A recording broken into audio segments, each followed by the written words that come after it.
Assalamualaikum warahmatullahi wabarakatuh. Salam sejahtera untuk kita semua. Salam Om Swastiastu, Namo Buddhaya, salam kebajikan.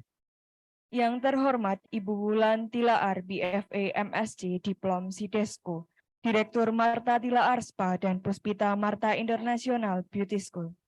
Bapak Apoteker Aryadi Yunianto, S.Pharm Owner Cendani Javanese Spa, selaku pembicara.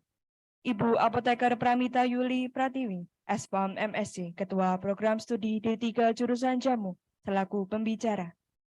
Yang kami hormati Ibu Dr. Apoteker Indri Kusuma Dewi, S.Pharm MSc, Ketua Jurusan Jamu. Ibu Titik Lestari, S.Kepnes MSc, selaku Sekretaris Jurusan Jamu.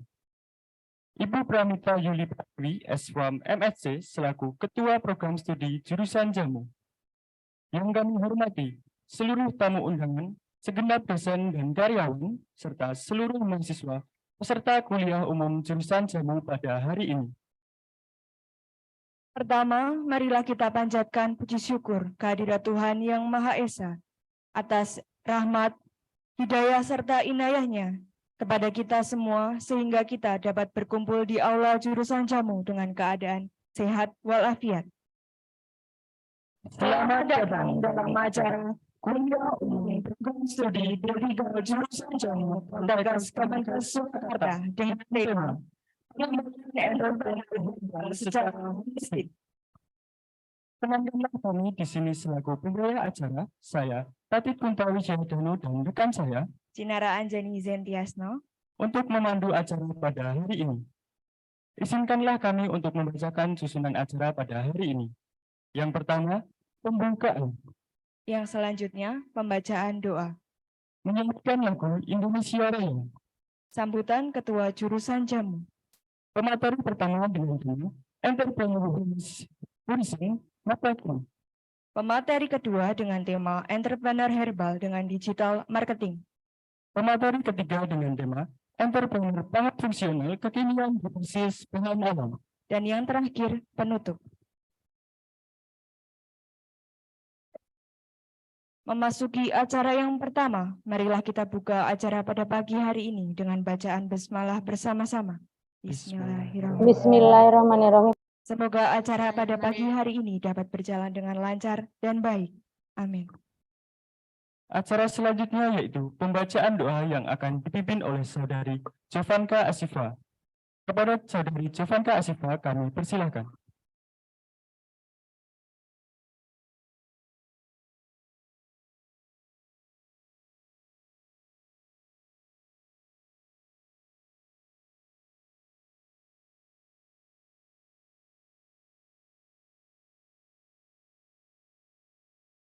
Assalamualaikum warahmatullahi wabarakatuh.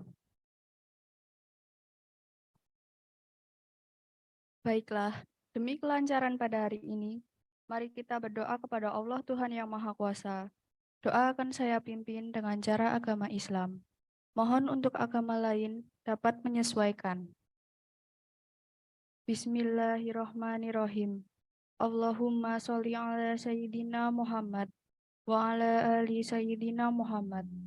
Ya Allah, ya Rahman, pada hari ini kami hendak menyelenggarakan acara Kuliah Umum Pengembangan Entrepreneur Herbal secara holistik. Dengan memohon ridho dan izin-Mu, berkahilah semua langkah dan perbuatan kami, dan jadikanlah itu semua nilai ibadah dan nilai ilmu yang bermanfaat kepada kami.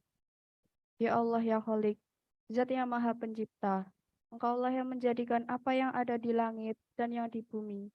Jadikanlah atas ridho dan kuasa-Mu, kegiatan kami bisa berjalan dengan lancar. Ya Allah, ya Wahid, Engkau yang Maha mempersatukan. Kami mohon perkuatlah persatuan di antara kami. Janganlah Engkau biarkan ada perpecahan di antara kami. Kami ingin kuat dalam persatuan itu, agar lebih bermanfaat untuk agama, negara, dan bangsa ini. Ya Allah, ya Ghafur, Engkau yang Maha Pengampun atas segala dosa.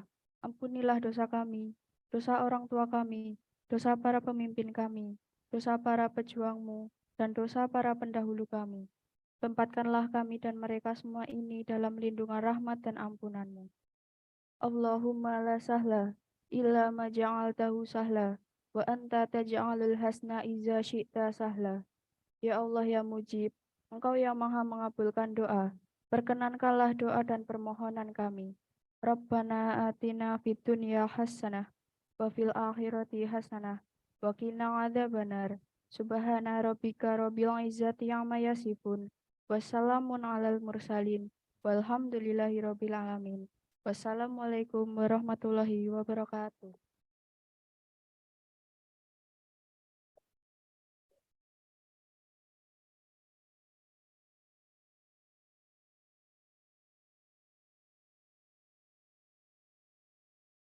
Terima kasih kami sampaikan kepada Saudari Jovanka Asifa. Memasuki acara yang ketiga, yaitu menyanyikan lagu Indonesia Raya. Hadirin kami mohon untuk berdiri.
Hadirin dipersilahkan duduk kembali.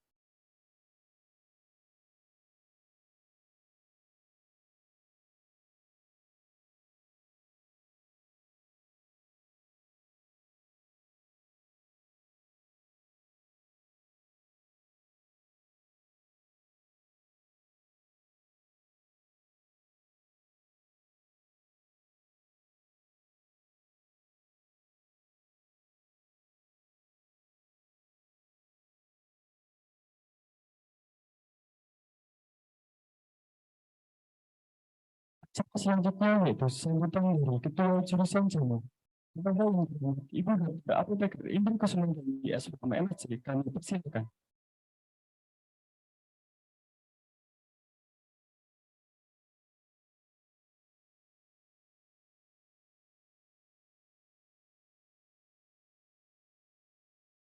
Bismillahirrahmanirrahim. Assalamualaikum warahmatullahi wabarakatuh.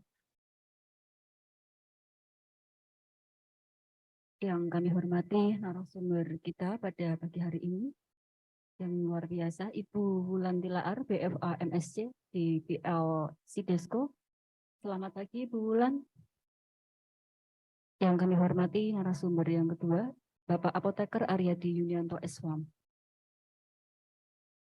Yang kami hormati Bapak Indarto, PDMkes selaku dosen senior kami yang luar biasa dengan motivasi beliau.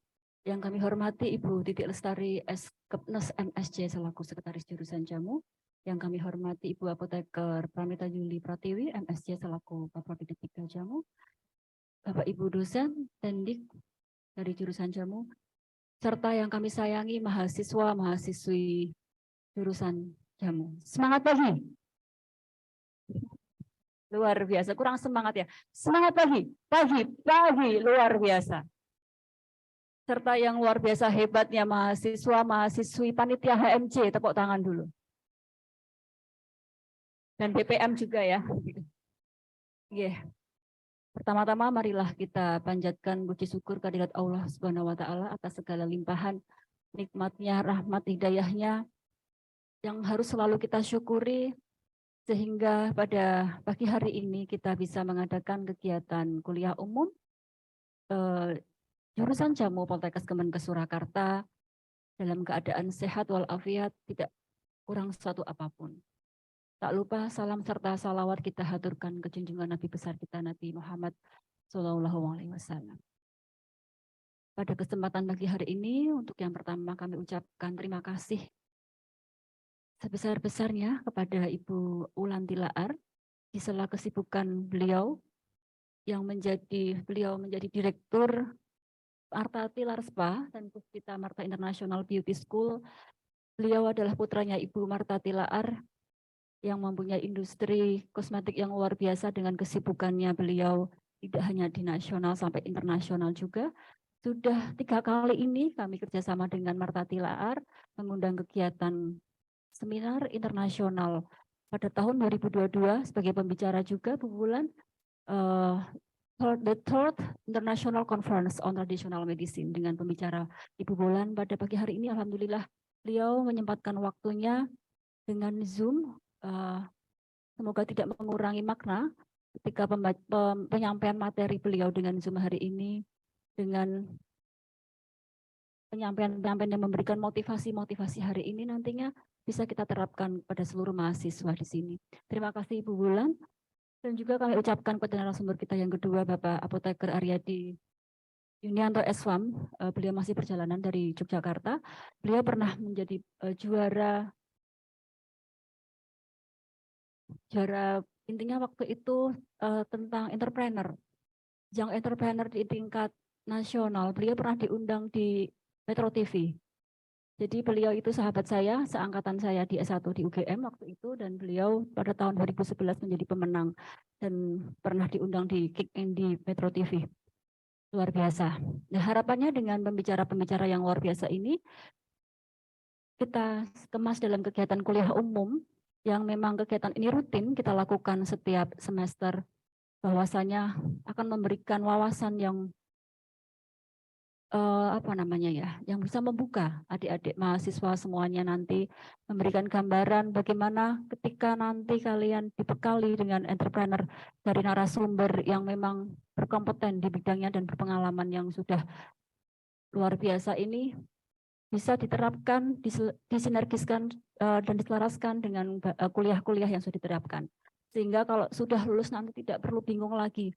Kuliah sudah lulus, tidak ada pertanyaan lagi, saya mau ngapain, tidak ada seperti itu lagi. Tapi saya lulus, saya bisa apa-apa dan saya bisa dapat apa-apa. Itu yang kami harapkan nanti setelah adanya kuliah ini. Nah, kuliah ini membawa tema atau mengusung tema tentang pengembangan entrepreneur herbal secara holistik. Seperti kita ketahui bahwa kompetensi-kompetensi yang kita harapkan dari lulusan D3 Jamu itu sangat luas sekali. Tidak hanya sekedar bisa meracik saja, tetapi juga bisa memberikan pelayanan. Pelayanan itu sendiri juga sangat luas sekali. Kita ketahui seperti standar profesi yang sudah goal kemarin, bahwasanya pelayanan kesehatan tradisional itu tidak hanya sekedar pelayanan di di pelayanan kesehatan untuk mengatasi gangguan saja, tapi juga dalam rangka untuk menciptakan upaya-upaya yang memberikan promotif ataupun preventif, seperti meningkatkan kebugaran, kemudian juga kecantikan, sehingga di sini kita mengundang narasumber bahwa nantinya itu ternyata dengan pelayanan kecantikan dan kebugaran itu menjadikan suatu terobosan yang sekarang diangkat oleh Kementerian di di Kementerian Pariwisata dengan mengangkat wellness tourism itu. Jadi bahwa yang namanya kita meningkatkan pelayanan kesehatan itu juga bisa dengan diikuti seperti edukasi-edukasi tentang di sini tentang beauty-nya ya, tentang kecantikannya seperti itu. Sehingga harapannya salah satu bekal kalian nanti itu bisa menerapkan ketika lulus nanti itu bisa mengambil sisi di situnya. Ini Bu Wulan Tilaar mempunyai beberapa rumah sehat, rumah cantik nih Bu Wulan, saya lupa kemarin pernah cerita, yang sekarang sedang dirintis di Jawa Tengah. Kalau pusatnya di Jakarta, ya Bu Wulan, ya, ini ada beberapa tempat yang di Jawa Tengah. Kebetulan waktu Seminar International Conference kemarin itu beliau mengunjungi di rumah spa atau rumah cantiknya yang ada di, saya lupa tempatnya di Jawa Tengah kalau nggak salah seperti itu. Jadi artinya dengan keterampilan-keterampilan atau skill nanti setelah lulus itu kalian bisa juga menerapkan dalam bentuk entrepreneurnya nanti itu. Kemudian selain itu kompetensi yang dicapai salah duanya adalah di saat ini adalah era digitalisasi yang tentunya kita harus anak-anak zaman Gen Z ya, anak-anak generasi Z yang sekarang ini tidak lepas yang namanya digitalisasi marketing atau yang namanya digital atau marketplace ataupun apapun itu yang memang menggunakan wadah digital, sehingga perlu juga wawasan dari mahasiswa-mahasiswi nantinya itu bagaimana ketika dalam proses pemasaran sebenarnya kita sudah mempunyai kompetensi dalam hal formulasi atau pembuatan arah produk atau sediaan, tetapi tentunya juga perlu diikuti bagaimana supaya produk itu bisa menarik bangsa dengan metode digitalisasi marketplace itu. Nah, inilah menciptakan dengan kedua kombinasi atau kolaborasi entrepreneur di sini, maka harapan kami dapat menciptakan jiwa-jiwa entrepreneur dengan kreatif inovatifnya di sini yang akan nanti didapatkan oleh seluruh mahasiswa di jurusan Jamu Poltekkes Surakarta. Sehingga lulus tadi tidak perlu bingung lagi mau ngapain ya, karena sudah ada bekal yang kalian dapatkan. Ini luar biasa, bekal-bekal yang kalian dapatkan nantinya. Harapannya setelah mengikuti nanti kalian bisa mendapatkan seluruh informasi dan pengalaman-pengalaman. Dan tentunya juga mendapatkan motivasi. Dan menjadi trigger untuk lebih semangat lagi. Generasi Z itu harusnya generasi yang lebih bisa bangkit ya, lebih bisa termotivasi, bisa terinovasi dengan baik dari pemaparan narasumber-narasumber nantinya itu. Dan mohon anak mahasiswa kami semuanya nanti bisa mengikuti dengan baik dan mencatat serta memberikan feedback pertanyaan-pertanyaan supaya kalian bisa mengikuti seperti narasumber kita yang luar biasa hebatnya di sini menjadi pengusaha-pengusaha tingkatnya internasional. Mungkin itu yang bisa kami sampaikan sebelum kami akhiri. Ada sedikit pantun. Jalan-jalan ke Gunung Merapi. Bersama sahabat dan kekasih hati. Selamat mengikuti kuliah umum hari ini. Semoga bermanfaat dan termotivasi.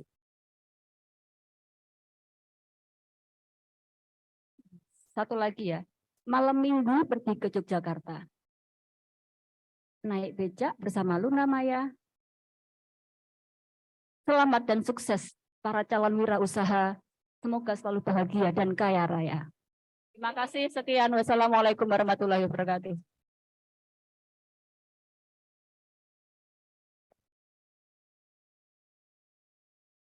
Terima kasih kami sampaikan kepada Ibu Dr. Apoteker Indri Kusuma Dewi, S1 MSc, atas sambutan yang telah diberikan. Hadirin sekalian, kita memasuki inti acara kuliah umum jurusan jamu pada hari ini, yakni pemaparan dan diskusi materi pertama dengan tema Entrepreneur Wellness Tourism masa kini yang akan disampaikan oleh Ibu Wulan Tilaar, BFA MSc Diplo Sidesco, Direktur Marta Tilaar Spa, dan Puspita Marta International Beauty School. Kami persilakan kepada Saudari Serliani Siku sebagai moderator untuk memimpin jalannya acara sesi pertama.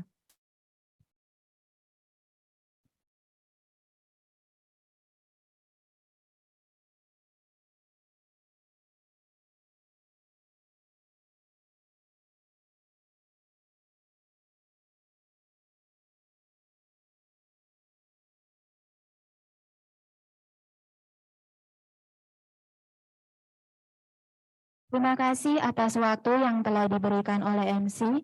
Assalamualaikum warahmatullahi wabarakatuh.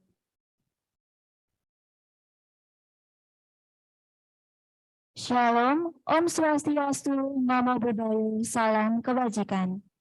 Perkenalkan, saya Sariani Mariana Palikasiku sebagai moderator yang akan membantu jalannya kuliah umum pada hari ini.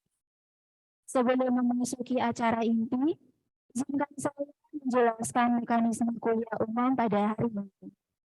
Dimohon kepada seluruh peserta Zoom dapat menghidupkan kamera dengan background yang telah diberikan dan mematikan mikrofon saat acara berlangsung. Baiklah, izinkanlah saya membacakan CV dari Ibu Wulan Tilaar, BFA MSc, Diplom Sidesko.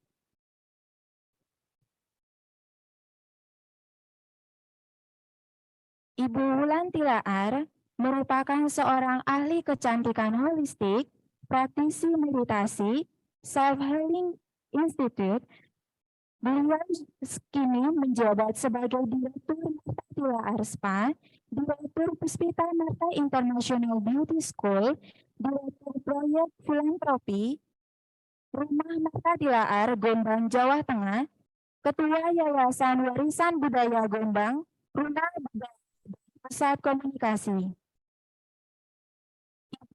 Aktif dalam organisasi Asosiasi Spa Indonesia, Komite Internasional Dietetik at the Cosmetology atau DESCO Indonesia, Kementerian Pariwisata dan Ekonomi Kreatif Republik Indonesia. Pendidikan yang telah diraih oleh Ibu Wulan Tilaar antara lain Mount Santo Joseph University, Cincinnati, Ohio, Sarjana Seni Rupa jurusan Desain Grafis, Universitas Boston, Magister of Science jurusan Komunikasi Massa Iklan. Diploma Estetik Kecantikan di Gesto tahun 2007, Batch Remedy Course tahun 2017, Penyembuhan Kristal tahun 2017, Aromaterapi tahun 2021, Kaparitar tahun 2021. Pencapaian yang telah diraih oleh Ibu Wulan Tilaar, 14 majalah Curtain Indonesia tahun 2012 sebagai bisnis muda pemimpin berusia di bawah 40 tahun tahun 2012, 3 terbaik penghargaan pengusaha perhotelan Hapa Bali tahun 2013, Young Business Person of the Year, Jawa Post Group Awards tahun 2016, Kartini Masa Kini Apresiasi Komitmen Kuat untuk Pemberdayaan Perempuan Indonesia, MNC Fashion tahun 2016, Galeri Violet Bravo Madam Apresiasi of a Woman of Influence tahun 2016, Woman Entrepreneur of the Year tahun 2018, Obsession Media Group tahun 2018, UN Women Improvement Agent tahun 2019, G20 Empower Advocate tahun 2021.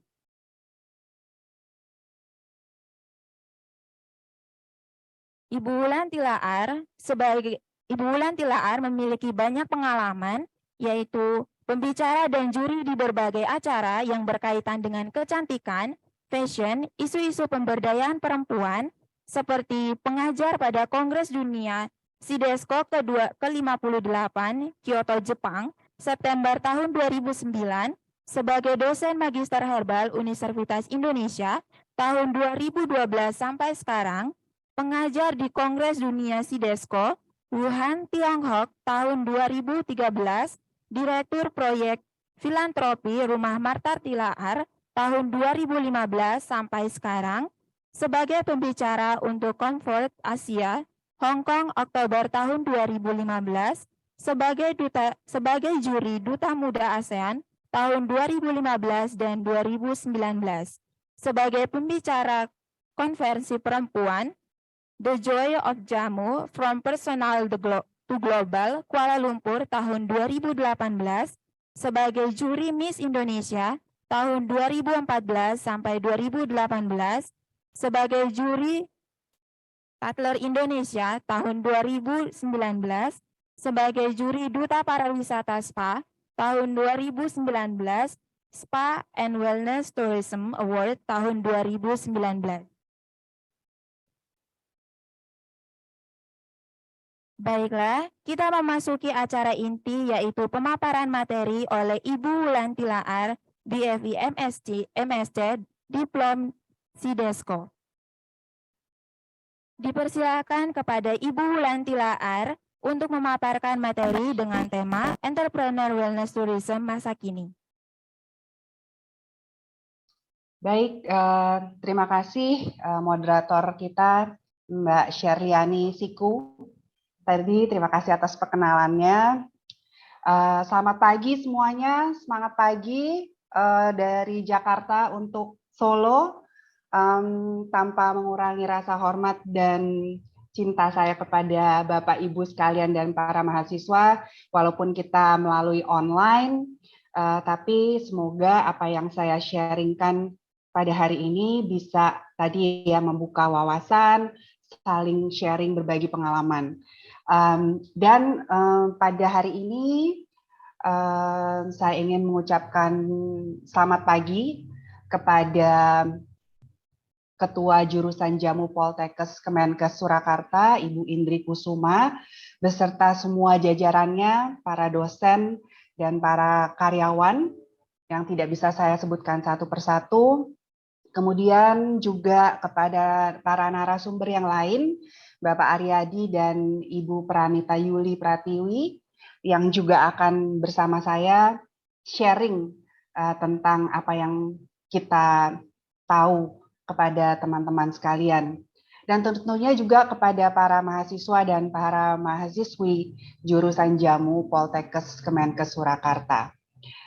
Pertama-tama saya juga mau mengucap syukur dan terima kasih karena kita semua dapat berkumpul pada hari ini, online maupun offline.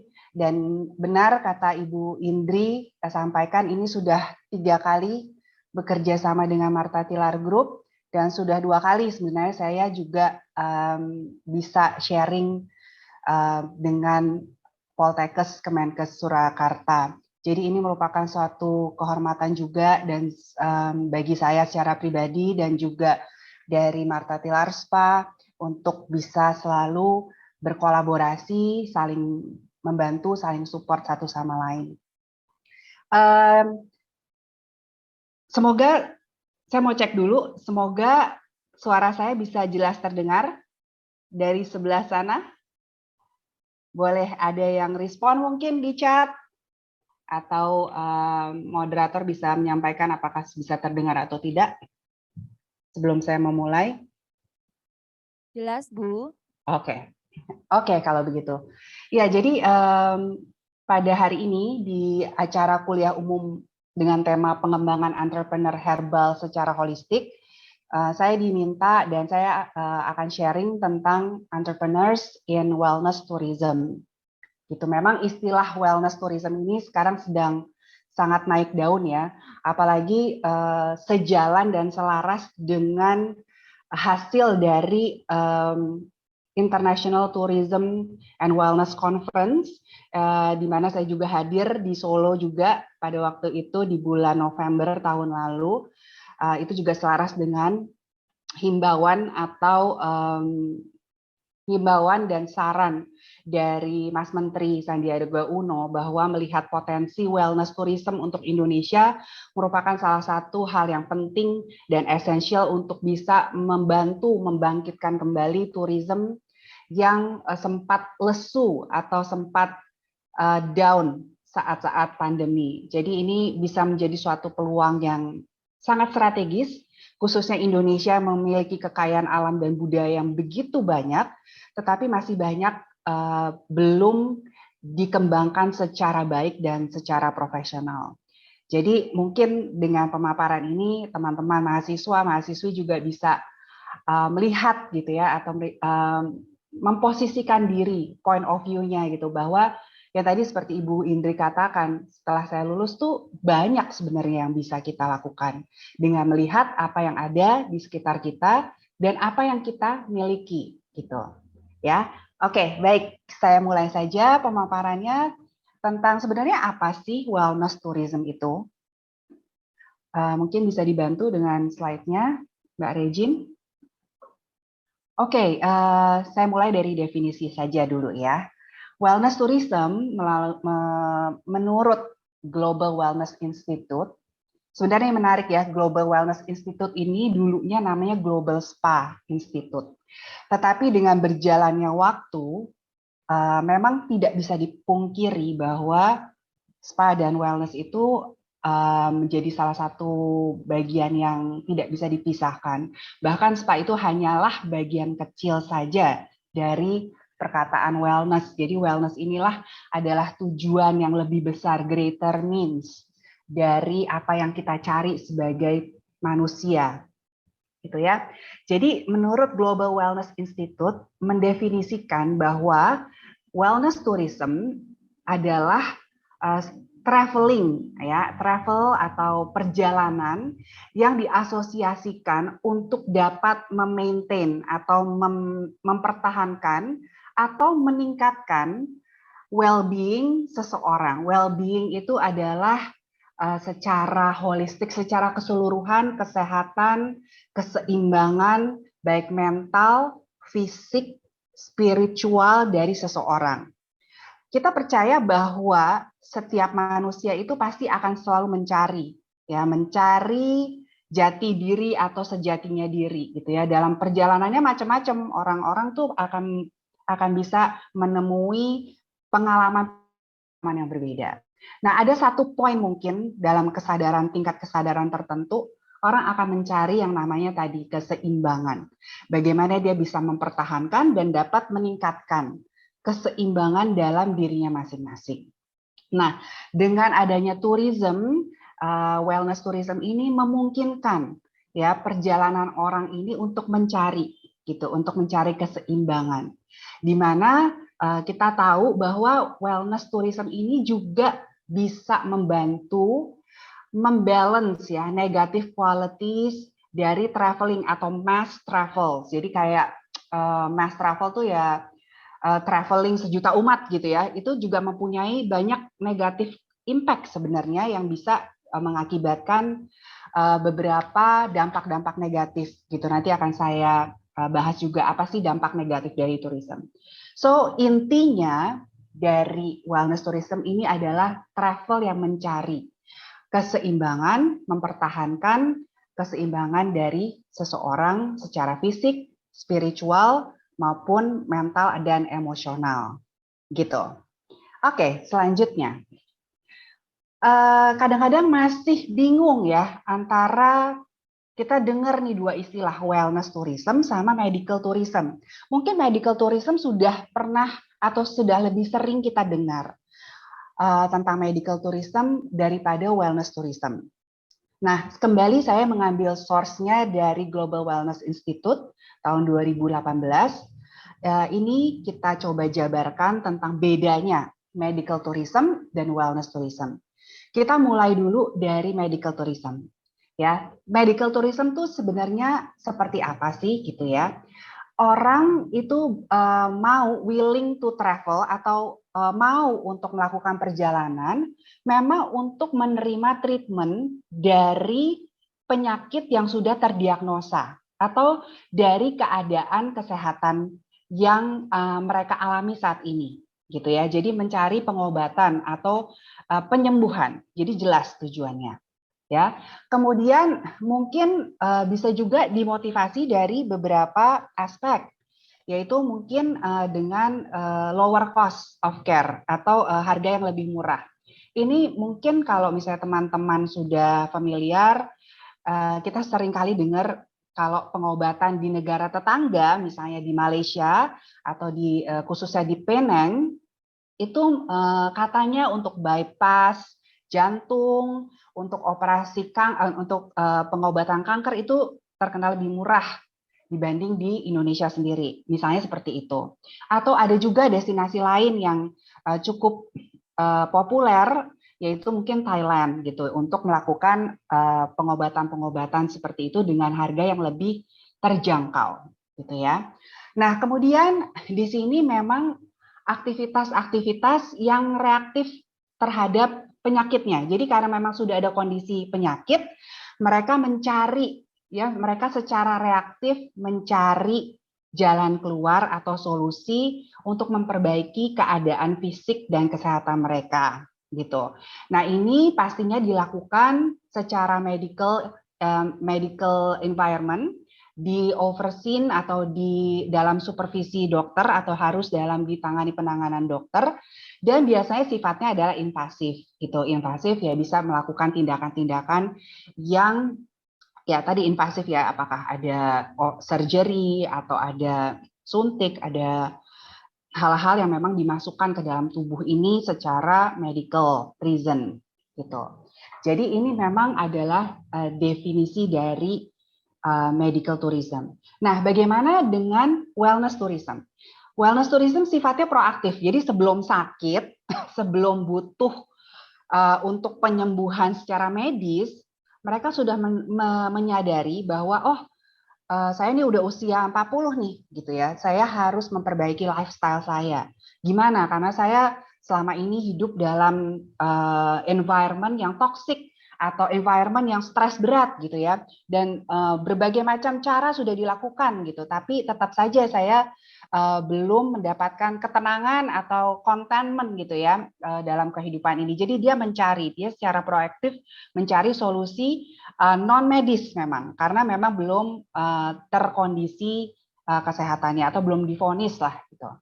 Nah, jadi wellness tourism ini memang mereka willing to travel atau berkeinginan untuk tadi memaintain, memanage, mengimprove health and well-being, gitu. Jadi bisa aja dengan aktivitas-aktivitas tadi yang bersifat healing. Ini healing beneran ya teman-teman, bukan healing-healing ala-ala Gen Z gitu, kemana-mana stres dikit healing kemana, stres dikit healing kemana gitu. Tapi ini benar-benar healing untuk for your well-being gitu. Jadi apakah belajar tentang meditasi atau dengan modalitas healing properties, apakah dengan ya kalau saya belajar Bach remedies gitu ya, dengan menggunakan concentrate dari bunga-bungaan gitu. Kemudian bisa juga dengan kristal, penyembuhan dengan kristal gitu. Jadi banyak hal sih yang bisa dilakukan untuk mencari tadi keseimbangan.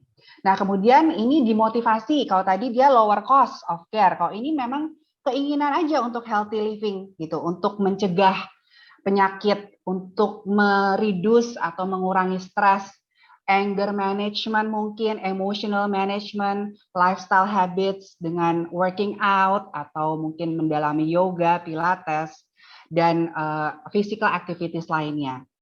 Dan aktivitas yang mereka lakukan adalah proaktif. Mereka sendiri yang berkesadaran, voluntary artinya dengan sukarela ya, gitu. Mereka melakukan aktivitas ini dan sifatnya biasanya non-invasif atau tidak ada tindakan-tindakan yang tindakan-tindakan yang biasanya dilakukan di medis.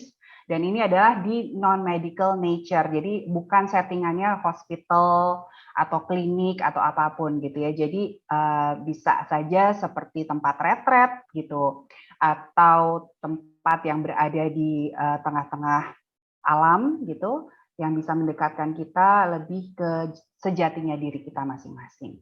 Jadi ini perbedaan ya. Jadi kalau teman-teman sekarang sudah sering mendengar medical tourism dan wellness tourism, ini adalah bedanya gitu. Mirip-mirip untuk kesehatan dan kebugaran juga at the end, tetapi kondisinya berbeda dan tadi motivasinya berbeda. Oke, selanjutnya.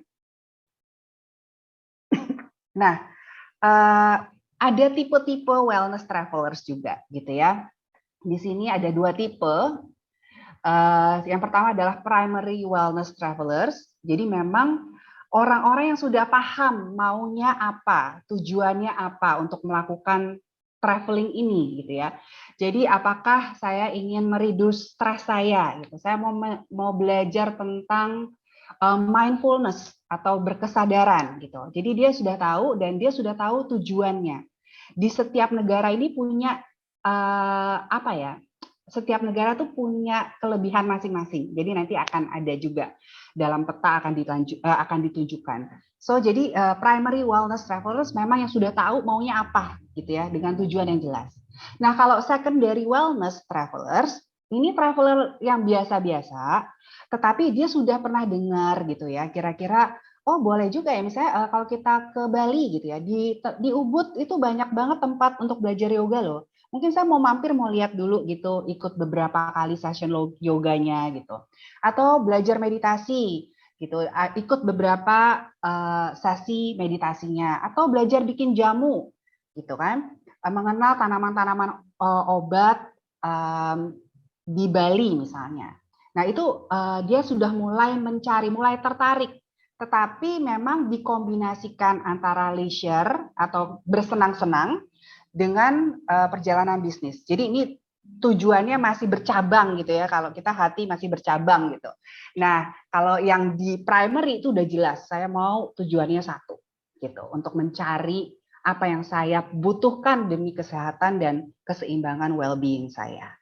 Gitu ya, jadi ada dua tipenya. Nah, sekarang teman-teman bisa pilih, kira-kira saya mana ya, yang primary atau secondary gitu. Nah, di sini ada peta yang menarik buat saya. Dia bilang bahwa every destination has something unique to offer, gitu ya. Kalau kita lihat, miris juga ya, di Indonesia bahkan tidak even tersebut di dalam peta. Ya, kalau kita lihat di situ, adanya Malaysia dan Thailand. Gitu. Memang yang tadi saya sudah berikan contoh, untuk medical tourism mereka sangat lebih advance ya dibanding di Indonesia. Bahkan yang sangat menarik, Thailand itu bisa dua, antara medical tourismnya cukup maju dan wellness tourismnya. Di situ kita banyak bisa ada pengalaman beberapa teman saya mengikuti detox retreat gitu. Jadi memang ada sebuah fasilitas yang memang menawarkan program untuk detox gitu, untuk detox yang dengan berbagai macam situasi kondisi kesehatan. Jadi memang ini health related juga. Jadi kebetulan teman saya itu memiliki kanker gitu, dan memang perlu untuk mendetoks obat-obatan, juga makanan-makanan mungkin yang memang sudah tidak berfungsi lagi atau tidak baik dalam sistemnya, itu mereka melakukan detox retreat di Thailand. Nah, di tempat-tempat lain pun juga yang menarik adalah di India gitu ya. India juga memang secara medical cukup advance. Kemudian dia juga punya banyak modalities yang bisa dia tawarkan gitu. Di situ kita lihat ada meditation, bisa belajar yoga, ada Ayurveda retreats gitu. Nah, itu juga sangat menarik gitu untuk bagaimana setiap negara itu memiliki keunikan masing-masing. Nah, bagaimana dengan Indonesia ya gitu. Jadi ini sebenarnya PR kita bersama sih. Ini tidak mungkin bisa dilakukan oleh seorang diri gitu. Ini sifatnya harus kolaboratif antara akademik, bisnis dan government gitu untuk bisa mewujudkan, menaruh Indonesia ke dalam peta ini gitu ya. Nah, kalau kita lihat juga yang menarik misalnya di New Zealand itu kita lihat apa yang mereka punya adalah banyak hot springs. Sebenarnya di Indonesia juga banyak dengan sumber-sumber permandian air panas ya. Kemudian kalau di USA gitu ya, kalau di Amerika kita sering juga banyak mendengar banyak ada fasilitas untuk weight loss, untuk detox retreats gitu. Terus di yang menarik juga even di Costa Rica dia punya rainforest spa retreats, di Indonesia juga punya rainforest ya. Tapi tetap aja kenapa tidak ada di peta, itu adalah suatu hal yang cukup menarik sekaligus miris ya buat kita. Di Prancis terkenal dengan thalassoterapi, yaitu terapi dengan air laut gitu. Itu juga kemudian di Turki terkenal dengan Turkish Hammam atau Turkish Bath gitu. Jadi setiap negara di sini sudah dipetakan memiliki sesuatu yang unik untuk ditawarkan kepada wellness travelers. Selanjutnya, nah wellness tourism ini memberikan banyak benefits untuk bisnis sebenarnya dan juga stakeholders di luar dari wellness sektor Gitu. Bisa juga nanti terkait kepada medical sector. Kenapa? Karena wellness tourism ini membantu destinasi-destinasi wisata untuk mengurangi negatif impact dari mass tourism atau over tourism. Yang tadi saya sudah sebutkan di awal.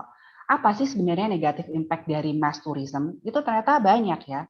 Ada menyangkut tentang overconsumption, kemudian juga terkait dengan environment-nya, gitu. Semakin banyak orang mengunjungi daerah tersebut, itu bisa menyebabkan soil erosion, erosi ya tanah, kemudian juga meningkatkan polusi, terus juga pressure kepada endangered species. Makanya kita juga pernah dengar beberapa waktu yang lalu Komodo Island aja juga sudah ditutup ya untuk langsung bisa berinteraksi, karena dengan banyaknya turis yang datang itu sebenarnya juga memberikan pressure on the environment. Belum lagi nanti adanya peningkatan crime atau kejahatan, dan juga ritme hidup dari local people atau penduduk yang ada di destinasi wisata tersebut juga terganggu sebenarnya. Walaupun mereka juga terbantu ya dari tourism, tetapi ritme kehidupan sehari-harinya juga terganggu. Nah, kemudian wellness travelers, especially the secondary wellness travelers, are looking to continue their wellness lifestyle during travel. Jadi dia akan melanjutkan wellness lifestyle-nya nih setelah pada waktu mereka traveling dan setelah gitu. Dan ini justru akan meng-create opportunities untuk bisnis di sektor-sektor wellness lainnya. Jadi kalau misalnya mereka tadi yang udah mencoba belajar meditasi, mencoba belajar yoga, gitu, mereka akan pulang dan melanjutkan lifestyle tersebut. Nah, ini tentunya akan bisa membantu create opportunity bisnis di tempat mereka tinggal. Nah, kemudian wellness tourism juga ini membantu flow dari traveling season. Jadi kalau kita dengar, oh ini high season, ini low season gitu ya. Kalau high season tuh di mana misalnya orang banyak berlibur, liburan sekolah, Idul Fitri, Natalan, Tahun Baru, itu pasti high season. Nah, kalau semuanya itu numpuk di satu season, ya akan menjadi tadi berdampak negatif karena mass tourism. Nah, dengan adanya wellness tourism ini, karena dia bisa dilakukan kapan saja, waktunya tidak perlu menunggu high season atau low season, ini dia bisa juga membantu untuk membagi sebenarnya traffic flow dari tourism itu sendiri, gitu. Ya, jadi ini beberapa saja benefit atau keuntungan yang bisa diberikan oleh wellness tourism kepada bisnis dan sektor-sektor yang mendukung kerja dari pariwisata ini. Selanjutnya, nah bagaimana sekarang kita mengukur sebenarnya wellness tourism itu? Mengukurnya itu ya sebenarnya mengukurnya tuh hanya mengukurnya dengan berapa cost yang dikeluarkan oleh travelers itu untuk melakukan wellness tourism, gitu ya. Nah, di sini ada dua juga, ada dari yang international wellness tourist, artinya travelers yang datang dari luar negeri dan dia memang melakukan tadi mencari atau mengenhance atau memaintain kesehatannya dengan ke luar negeri dengan overnight stay. Ya, jadi maksudnya mereka tinggal, bukan hanya transit. Gitu. Itu berapa banyaknya uang yang digelontorkan itu yang dihitung. Gitu ya. Jadi dari international wellness turisnya dan juga ada domestic wellness turisnya juga. Gitu, berapa banyak uang yang digelontorkan atau yang di spend dipakai untuk bisa melakukan wellness tourism tersebut, gitu ya. Jadi itu bagaimana kita mengukur sebenarnya berapa banyak sih orang yang melakukan wellness tourism dan berapa sih sebenarnya yang mereka menghasilkan berapa uangnya, kan ujung-ujungnya akhirnya UUD juga ya, uang juga berapa banyak potensi revenue yang akan didapatkan dari wellness tourism tersebut. Selanjutnya, berbicara tentang revenue, ya berdasarkan Global Wellness juga, Indonesia menempati peringkat ke-17 sebagai pasar tujuan wisata kebugaran dan merupakan pasar terbesar kedua di wilayah Asia Tenggara yang menciptakan 1,31 juta tenaga kerja. Ya, kalau kita lihat dari wellness ekonominya aja itu adalah 4,5 triliun US dollar market. Ya, memang masih lebih kecil daripada personal care dan beauty. Ya, itu udah 1,083 billion US dollar. Sementara wellness tourism itu di angka 639 billion. Masih lebih kecil daripada physical activities tourism juga, gitu ya. Tetapi kita masih bisa melihat bahwa potensinya besar, gitu ya. Sudah setelah berarti kan pertama personal care, kedua adalah physical activities, ketiga healthy eating dan nutrition weight loss, dan kemudian dilanjutkan dengan wellness tourism. Jadi sebenarnya mereka masih big five gitu dalam mengkontribusi revenue dalam global wellness economy. Kalau kita lihat event spa ekonomi itu baru 119 billion.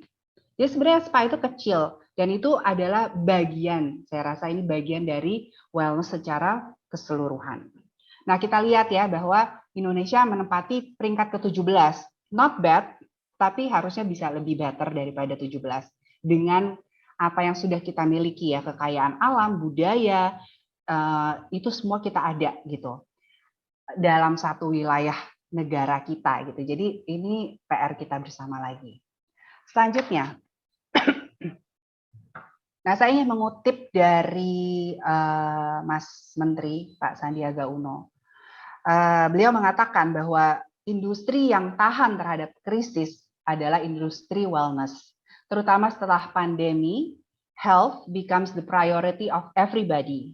The people prioritize health and preventive and promotive now is becoming unstoppable trend. Bahwa mereka ingin agar sehat itu dengan mencegah dan mempromosikan gaya hidup sehat. Dan dengan wellness tourism ini menjadi kunci pemulihan pariwisata nasional dan juga global.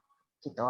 Jadi memang kesadaran untuk menjadi sehat, kesadaran untuk menjadi lebih seimbang itu adalah prioritas manusia ya saat ini setelah pasca pandemi. Jadi pandemi itu sangat merubah semuanya, dinamika kehidupan, prioritas dalam kehidupan kita gitu. Adalah sekarang berfokus pada kesehatan gitu. Selanjutnya. Nah, how can we do it gitu ya. Dari tadi ada concern, ada keprihatinan gitu ya. Tapi bagaimana sih kita melakukannya gitu. Mungkin bagian ini adalah bagian yang sudah apa yang sudah kita lakukan gitu di Marta Tilar Group ataupun di Marta Tilar Spa. Dan ini semoga contoh-contoh ini bisa membuka dan menginspirasi teman-teman. Mungkin jangan pernah berpikir itu kan udah besar gitu ya, itu sudah jadi gitu. Nggak perlu pesimistik seperti itu karena setiap kita punya potensi, setiap kita punya kesempatan, setiap kita punya talenta. So start from what you have. Kita lihat di sekeliling kita butuh apa yang kita punya, dan kalau itu bisa di-match-kan, itu akan menjadi suatu big bang point gitu. Jadi nggak ada kata, oh itu dia sudah punya, dia sudah besar gitu ya. Jadi memang ini skalanya lumayan besar, tetapi tidak sebesar, mungkin ada yang lebih besar gitu. Selalu ada awan di atas awan lain gitu. Jadi how can we do it gitu ya. Jadi sekarang saya mau share satu pengalaman kita di Marta Tilar Group. Kita bekerja sama dengan Bappenas, dengan GIZ, sebuah lembaga non-profit dari Jerman, untuk waktu itu mengadakan pelatihan membangun desa wisata hijau Bili Bante, Lombok, gitu ya. Mungkin teman-teman sudah pernah mendengar tentang desa Bili Bante, salah satu desa wisata hijau pertama yang juga meraih banyak penghargaan. Dan kita juga merasa berterima kasih bisa dapat berpartisipasi untuk contribute dengan hal-hal yang kita bisa, yang kita mampu untuk mengerjakannya. Dan ini saya minta waktu teman-teman 6 menit untuk melihat video ini, ya. Semoga videonya bisa dinikmati bersama. Yuk kita lihat video berikut ini.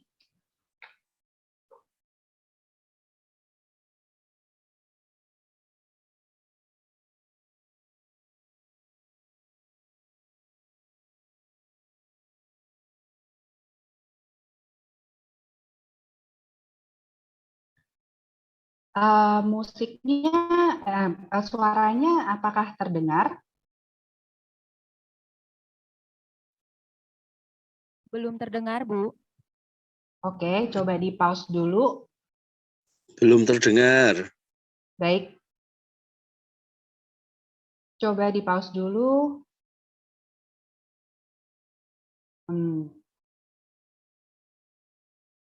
Sebentar ya, kita harus bersabar dengan kemajuan teknologi, tapi ternyata tidak selalu bekerja sesuai dengan rencana. Sebentar.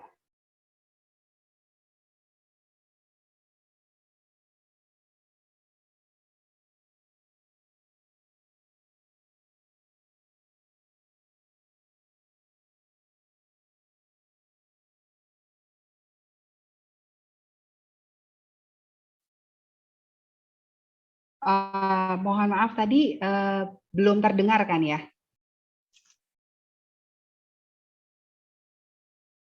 Iya, Bu, belum terdengar Belum suaranya. terdengar. Belum.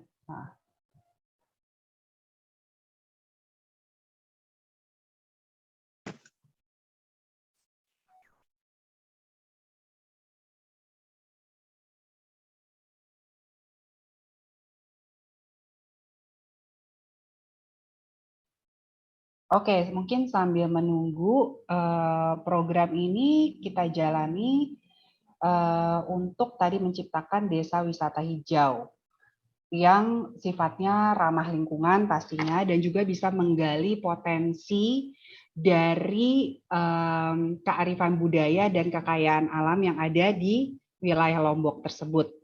Gitu. Jadi ada beberapa pelatihan yang kita bagikan kepada komunitas desa wisata Bili Bante di Lombok itu, yaitu pertama pelatihan tanaman herbal. Itu kita membuat kebun herbal, sebenarnya kita bantu dengan penanaman tanaman obat, kosmetik, dan aromatik. Kemudian kita ajarkan juga bagaimana memanen pasca panen, menanam sampai pasca panen gitu. Dan dari hasil kebun itu kita juga ajarkan bagaimana cara mengolahnya, mengolah produk-produk herbal itu untuk sesuai dengan lifestyle sehari-hari. Jadi kan memang identik sekali ya kalau jamu itu terkesan pahit, nggak enak gitu ya. Jadi kita mengajarkan beberapa resep-resep mungkin yang bisa dinikmati dalam kehidupan. Indonesia Baik, dan di kita setiap lihat sudutnya video dulu. terbentang banyak potensi untuk kibarkan nama Indonesia di mata dunia. Kami pun sadari itu, bahkan sejak kami ada 50 tahun lalu.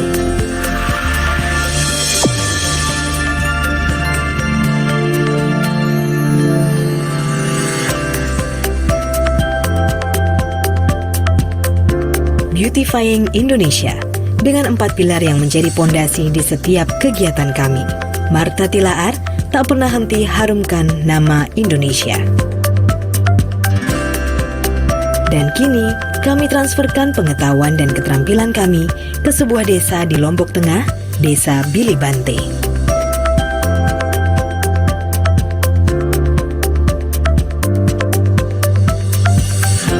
Melalui proyek ISEP atau Proyek Inovasi dan Investasi untuk Pembangunan Ekonomi yang Inklusif dan Berkelanjutan. Nah, Indonesia sudah berkomitmen untuk bersama-sama dengan gerakan global untuk bisa seluas-luasnya menciptakan lapangan kerja yang layak bagi penduduknya. Dan itu juga menjadi salah satu tugas pembangunan. Bagaimana pembangunan yang merata dan inklusif itu diwujudkan. Salah satunya impact yang diharapkan adalah penciptaan lapangan kerja yang layak. Hasil kerjasama bilateral Bappenas dengan pemerintahan federal Jerman melalui KIS. Sungguh suatu kebanggaan bagi Marta Tilaar Group dapat terlibat dalam program inklusi bisnis, khususnya dalam mengoptimalkan potensi alam, budaya, serta pemberdayaan perempuan melalui pembudidayaan dan pengolahan tanaman herbal, serta pelatihan teknik masas dan pendalaman industri spa. Hal ini sejalan dengan visi Martha Tilaar Group, yaitu Beautifying Indonesia, untuk selalu menyuarakan kepeduliannya pada kecantikan Indonesia. Bukan hanya memperelok kecantikan paras, namun yang lebih utama adalah pemberdayaan perempuan Indonesia yang berkarakter, berbudaya, peka terhadap pelestarian lingkungan, serta sadar pendidikan. Pelatihan dilakukan oleh Kado atau Kampung Jamu Organik yang sudah terlatih dalam tanaman obat kosmetik dan aromatik. Kontribusi kami ke sini yakni kami memberikan pengetahuan tentang herbal, ya, tentang jamu, dan membuat taman jamu ini sebagai entry point untuk bisa mempromosikan tentang pemanfaatan jamu untuk kesehatan dan kecantikan. Kebun yang tadinya tidak tersentuh, ya tidak pernah tersentuh, sekarang oleh Martha Tilaar itu dirubah menjadi sebuah taman herbal yang sangat bagus. Memiliki warga yang mandiri dan mampu memberdayakan potensi daerahnya adalah sesuai dengan misi kami, Beauty Education. Dengan memberi pelatihan UKM yang hasil karyanya dapat meningkatkan perekonomian desanya. Saya sebagai penggerak perempuan atau wanita-wanita yang ada di desa Bilebante yang dulunya itu tidak punya aktivitas sama sekali, itu saya coba mengajak supaya mau berkreasi, berinovasi untuk mengangkat ekonomi keluarganya. Jus herbal dari Martha Tilaar, jadinya nyoba salah satu jus yang ada di sini. Rasanya tuh enak, aroma kunyitnya itu terasa, dan ini kan jamu herbal, tapi yang dibuat jus jadinya yang terasa tuh jus mangganya. Pelayanan spa, layanan terbaru di desa Bilebante. Inilah wujud pilar Empowering Women, program pemberdayaan wanita agar memiliki keahlian sebagai terapis spa. Diharapkan kedepannya dapat dikembangkan treatment-treatment spa asli dari daerah Lombok.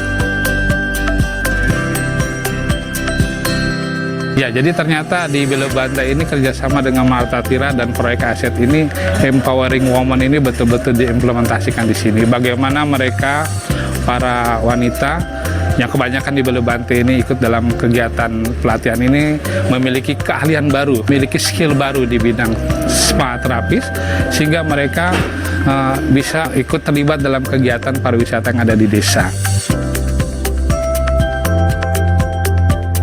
Dan semua hasil pelatihan kami dapat dinikmati di Pasar Pancingan, pasar tradisional yang merupakan perwujudan beauty culture kami. 2017 kami mengembangkan pasar pancingan atau pasar digital kerjasama dengan Genvi GIZ. Nah, tahun 2019 ini kami kembali lagi kerjasama dengan Martha Tilaar untuk meningkatkan pemberdayaan masyarakat. Alhamdulillah begitu kita sudah begitu banyak paket-paket yang ada di pasar Pancingan, kemudian di tempat-tempat lain juga, dan kebetulan juga ini ada kebun herbal yang sudah berapa bulan ini, dan mudah-mudahan nanti kita akan kembangkan, dan kami sudah kumpul sama masyarakat di sini yang mempunyai kelai, mereka siap, silahkan dia mau hibahkan tanahnya untuk pengembangan kebun herbal ini. Mereka sangat berterima kasih. Di sini ada tempat yang bagus, tempat yang nyaman, kemudian mereka sangat menginginkan seperti ini. Melalui ISET, diharapkan dapat menjadi acuan program untuk terus memperkaya desa-desa di Indonesia, bukan hanya di Lombok, tapi seluruh provinsi di Indonesia.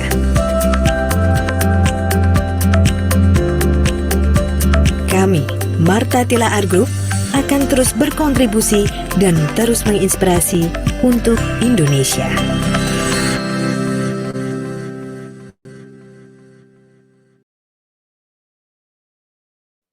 Ya, baik. Itu adalah salah satu aktivitas kita di Desa Bilebante, Lombok. Dan coba bayangkan ya, kalau misalnya tadi mimpi itu bisa terjadi, seperti di Thailand, one product, one Tambun, Jadi misalnya satu desa wisata di setiap seluruh penjuru Indonesia gitu, pasti kan bisa sangat terwujud, kita bisa memasukkan Indonesia ke peta dunia, bahwa Indonesia bisa mungkin masuk eco wellness tourism gitu ya, atau heritage wellness tourism bisa on the map gitu ya. Jadi itu hanya satu gitu, dan saya rasa di Solo, di Surakarta sekitarnya pasti banyak desa-desa seperti itu yang bisa kita buat bersama, berkolaborasi bersama dengan apa yang kita miliki gitu. Oke, kemudian selanjutnya adalah berbicara tentang kolaborasi. Kita juga bekerja sama dengan Asia Pulp and Paper dari Sinarmas. Di sini juga punya misi yang luar biasa ya, di Desa Makmur Peduli Api ini ingin memberdayakan perempuan, wanita-wanita di sekitar hutan milik APP Sinarmas. Itu targetnya 10.000 wanita waktu itu. Jadi kita juga melakukan hal-hal yang sama, yaitu melakukan penanaman, ternyata di situ yang bagus adalah jahe merah. Jadi kita mengajarkan bagaimana melakukan penanaman jahe merah secara organik, dan bagaimana juga mengolahnya, hasil panennya mengolahnya menjadi minuman sehat dan alami ya. Dan ini produk ini sangat laris manis ya pada waktu pandemi gitu, karena kan kita tahu ya bahwa jamu is the new espresso during pandemic gitu. Jadi orang juga mencari ramuan-ramuan tradisional yang bisa memberikan benefit, keuntungan untuk meningkatkan imunitas dan menjaga kesehatan tubuh. Jadi ini salah satu produknya yang dihasilkan. Selain memang penanaman tanaman obat, kita juga melakukan pelatihan terapi spa dari komunitas tepi hutan di milik Asia Pulp and Paper di beberapa titik hutan yang mereka miliki di Indonesia. Selanjutnya adalah tadi juga mungkin Ibu Indah sudah mention ya, bahwa ada aktivitas ini bukan rumah cantik atau geria sehat sih Bu sebenarnya. Rumah Marta Tilaar Gombong di Kebumen ini adalah salah satu proyek personal sekaligus juga proyek yang ternyata memberikan banyak dampak juga di masyarakat desa, terutama di Gombong dan Kebumen dan sekitarnya. Jadi rumah ini adalah rumah masa kecil Ibu Marta sampai beliau itu berusia 11 tahun, dan rumah ini kembali dibuka untuk umum di tahun 2014. Konsepnya adalah rumah budaya, community hub atau tempat orang berkumpul gitu. Kemudian untuk berjejaring, untuk sharing knowledge. Jadi kita banyak juga mengadakan workshop-workshop yang berhubungan dengan peningkatan ekonomi, kemudian kesadaran berbudaya dan juga pelestarian tradisi yang ada di wilayah kota desa kami. Kemudian dari situlah dari 2014 itu sebenarnya ini menjadi sebuah cikal bakal dari destinasi wellness tourism yang memang tahun ini kita canangkan sendiri untuk diri kita sendiri, bahwa kita akan mengembangkan wellness tourism melalui Rumah Marta Tilaar di Gombong. Selanjutnya, ini beberapa ada aktivitas-aktivitas yang kita lakukan tadi yang berhubungan dengan wellness tourism. Kembali wellness tourism bukan hanya sifatnya kesehatan saja semata, tapi juga bagaimana belajar untuk mempelajari budaya sekitar, berbudaya, mengenali sejarah, mengenai akar dan akar tradisi dan juga jati diri ya. Gitu. Jadi tidak melulu harus berhubungan dengan herbal atau spa gitu, tapi juga bagaimana kita mengapresiasi dan mengenal jati diri kita sebagai bangsa gitu. Nah, kalau untuk ini adalah jamu making workshop. Kita banyak sharing tentang tadi bagaimana membuat herbal juice, herbal makanan-makanan dari herbal, misalnya ada pecel toka gitu ya, pecel dengan menggunakan tanaman-tanaman herbal. Terus kemudian kita juga mengajarkan membuat es krim dari jamu gitu, dari herbal. Itu juga kita sharingkan ke masyarakat baik di tempat pendidikan ataupun dari organisasi-organisasi yang ada di sana. Selanjutnya aktivitas yang berikutnya adalah ini pengenalan tanaman obat. Jadi kami memang menanami tanaman obat di sekitar rumah kami gitu. Jadi semua tanaman yang ada di rumah itu bisa dipakai untuk peningkatan kesehatan atau menjaga kesehatan kita.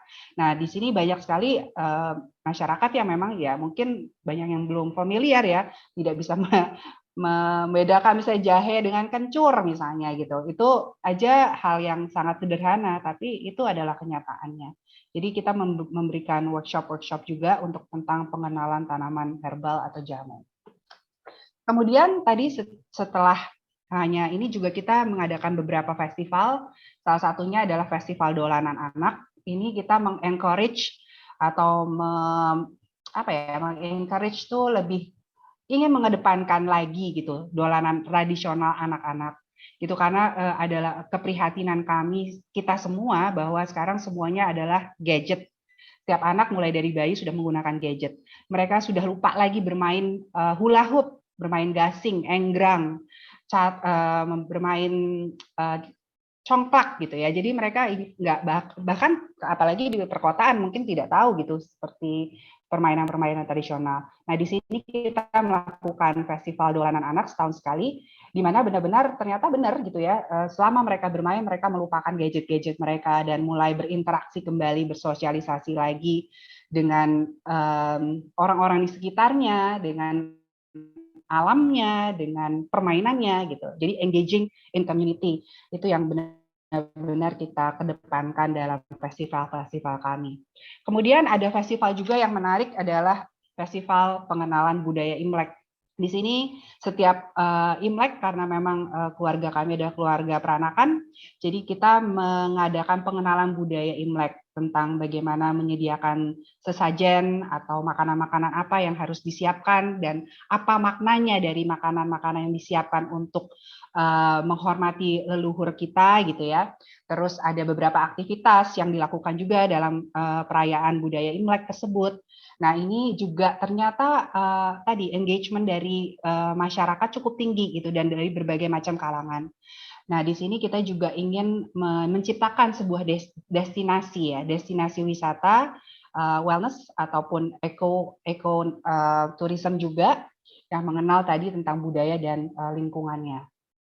Selanjutnya aktivitasnya ini cukup menarik, kita menciptakan juga yang namanya jalur jelajah pusaka Gombong, di mana kita melibatkan masyarakat sekitar, apakah itu masyarakat umum, kemudian pelajar, mahasiswa, untuk menemukanali kembali tentang apa saja sih yang ternyata merupakan bukti-bukti sejarah di kota mereka atau di sekitar tempat tinggal mereka. Jadi kita melibatkan mereka untuk jalan-jalan gitu di sekitar rumah mereka atau daerah mereka untuk lihat, oh ini ternyata suatu peninggalan yang bersejarah gitu, sesuatu tempat yang bisa memiliki nilai budaya dan nilai sejarah yang tinggi, yang mungkin setiap hari mereka lewati tanpa ada kesadaran lebih gitu bahwa oh itu sekedar bangunan tua gitu ya. Jadi di sini cukup menarik karena dari masyarakat untuk masyarakat kita menciptakan sendiri jalur jelajah pusaka Gombong, dan dari situlah kita juga merasakan bahwa the sense of belonging dan loyalty terhadap kebanggaan terhadap desanya itu juga menjadi lebih meningkat gitu ya, karena mereka menyadari bahwa oh ternyata desa saya memiliki banyak hal yang bisa dibanggakan dan bisa diekspor oleh orang lain. Nah, ini kurang lebih aktivitasnya.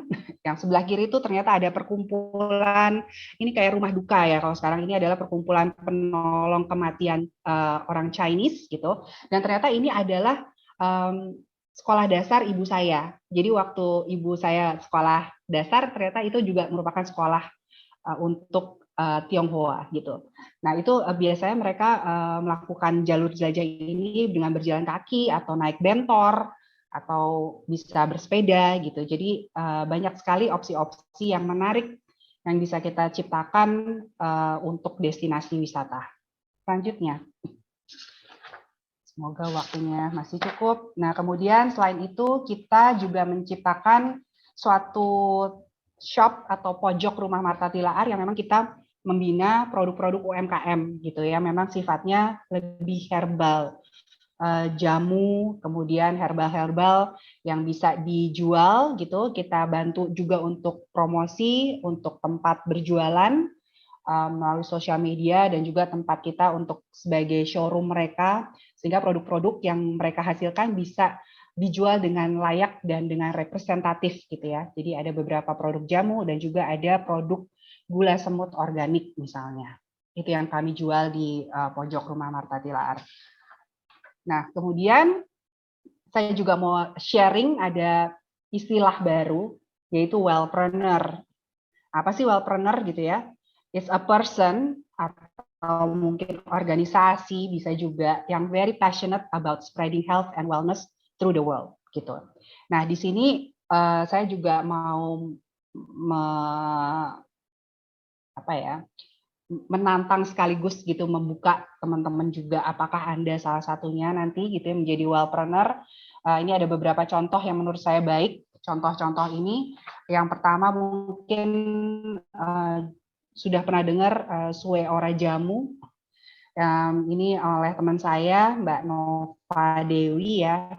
Dia memiliki kafe minuman tradisional Indonesia yang menyediakan jamu, kopi, terus kemudian makanan Indonesia.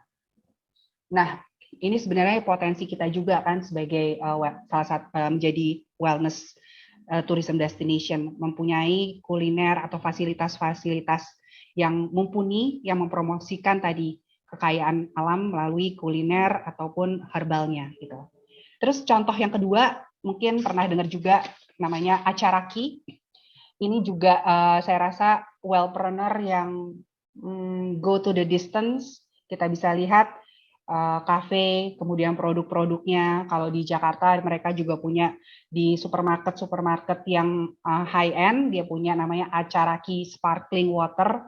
Sebenarnya itu seperti kalau Korea atau kalau di luar negeri itu gin tonic gitu ya. Kalau di sana, kalau Acaraki punya ginger tonic gitu. Jadi berusaha menjadi relevan itu penting. Karena tradisi budaya itu harus selalu relevan from generation to generation. Jadi ini contoh-contoh yang saya rasa wellpreneur yang bisa kita contoh gitu ya. Kita bisa benchmark bahwa apa yang mereka upayakan itu sangat erat kaitannya dengan kearifan budaya kita gitu. Dan contoh yang terakhir yang saya kagumi juga adalah Rumah Atsiri Indonesia di Tawangmangu. Ini juga mirip-mirip dengan Rumah Marta Tilaar. Dia adalah sebenarnya bekas menempati lokasi pabrik citronella ya dulunya.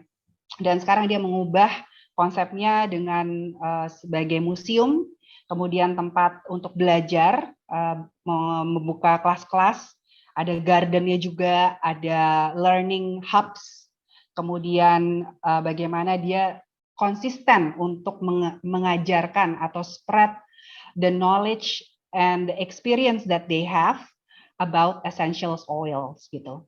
Jadi ini contoh-contoh hal yang bisa kita menjadikan motivasi buat kita semua.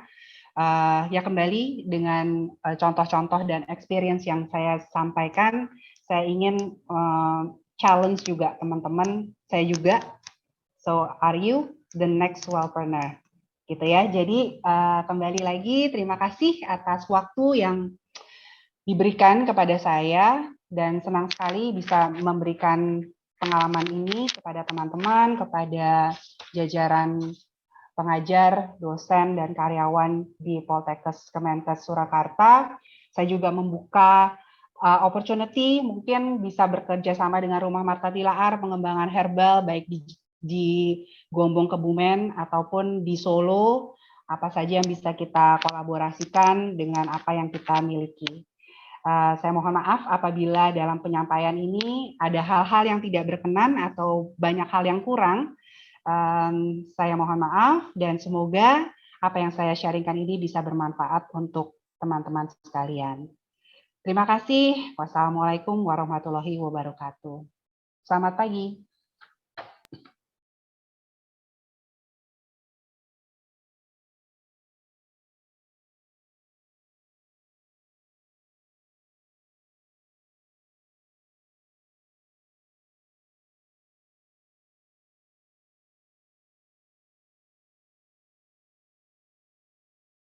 Baik, terima kasih kepada Ibu Lantilaar atas pemaparan materi yang telah disampaikan. Selanjutnya memasuki sesi tanya jawab dan diskusi. Kepada teman-teman online, jika ingin bertanya, dimohon raise hand terlebih dahulu, kemudian menyalakan kamera dan mikrofon, dan bisa langsung bertanya melalui room chat Zoom. Dan kepada teman-teman yang berada di aula jurusan jamu, bisa mengangkat tangan, kemudian menyebutkan nama dan pertanyaan.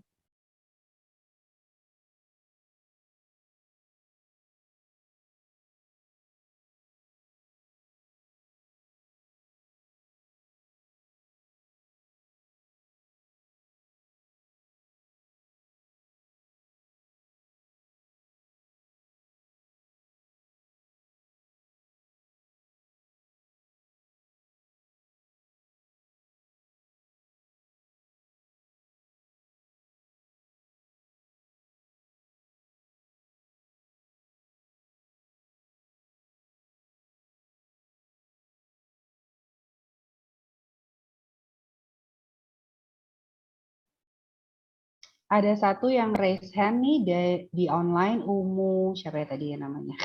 Umu Zaki.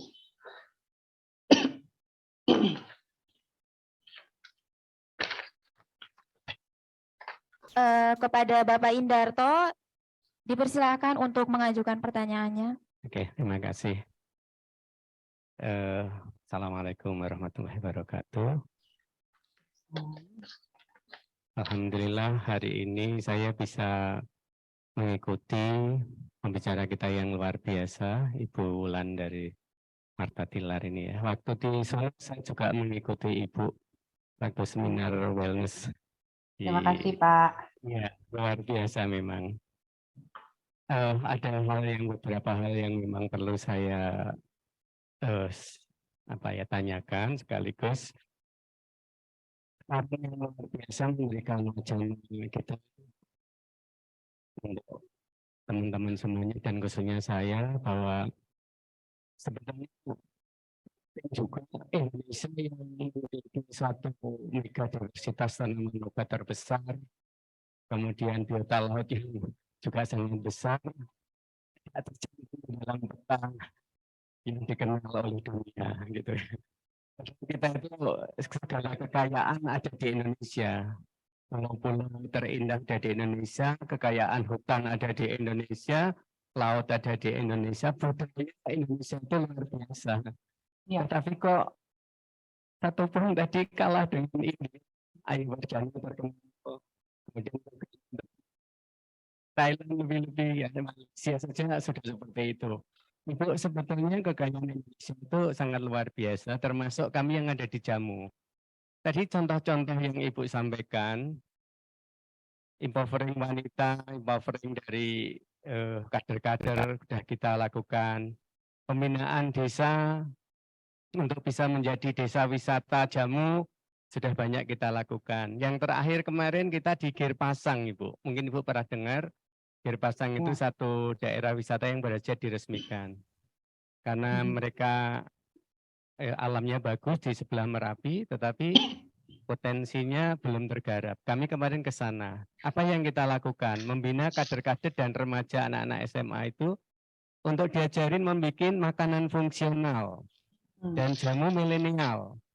Jamunya bukan berkenyur-kenyur asam lagi, tapi kita bikin dengan jamu-jamu yang menarik berlayer-layer, Ibu. Nanti Ibu bisa lihat contohnya yang ada di tempat kami, itu biasa yang kita sampaikan. Mereka sangat tertarik. Kemudian coklat kelor gitu kan, es krim kelor sudah kita berikan kepada masyarakat juga. Anak-anak kita senantiasa mengikuti lomba Kreanova nasional maupun internasional, selalu menang dengan produk-produknya. Nah, yang jadi masalah rasanya susah sekali untuk mengangkat data tradisional yang bisa kita jadikan wellness tourism. Kita paham apa yang disampaikan Ibu tadi itu menjadi harapan kita. Tourism itu menjadi cita-cita kami. kami di kesehatan tradisional ini memang baru, tapi kami punya satu filosofis atau apa ya, budaya kesehatan yang baru yang sesuai dengan paradigma sehat, bukan paradigma sakit. Bagaimana yang Ibu sampaikan tadi bahwa bagaimana orang yang sehat itu semakin tambah sehat, menjadi bugar, well-being-nya itu ke arah kebugaran. Supaya 80% masyarakat yang sehat itu tambah sehat, tambah bugar, tambah cantik, tambah produktif, itu harapan kita. Nah, itu salah satunya adalah dengan kesehatan tradisional kita. Dengan jamu, dengan spa, dengan bore, dengan massage, dengan berbagai macam rempah-rempah tradisional dan lain-lain. Masalahnya, Bu, tidak seperti Ibu.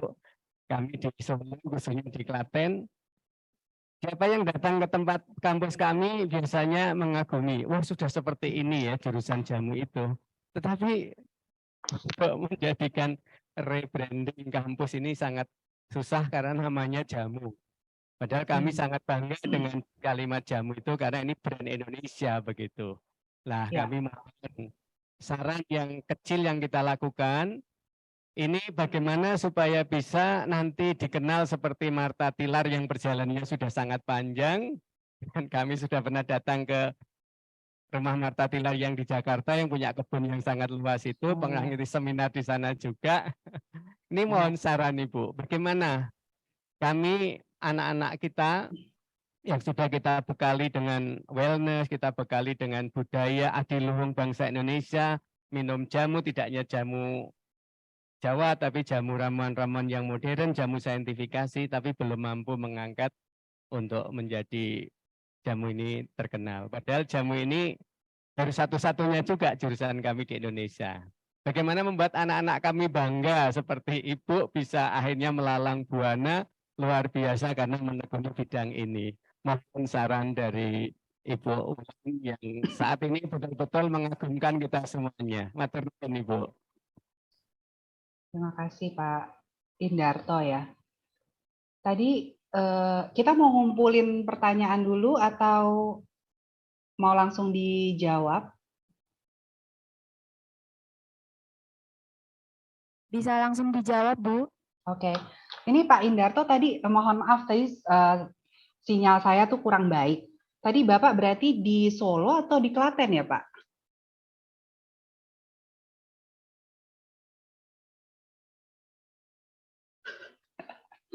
Maaf nih. Bapak di Solo apa dari Klaten ya?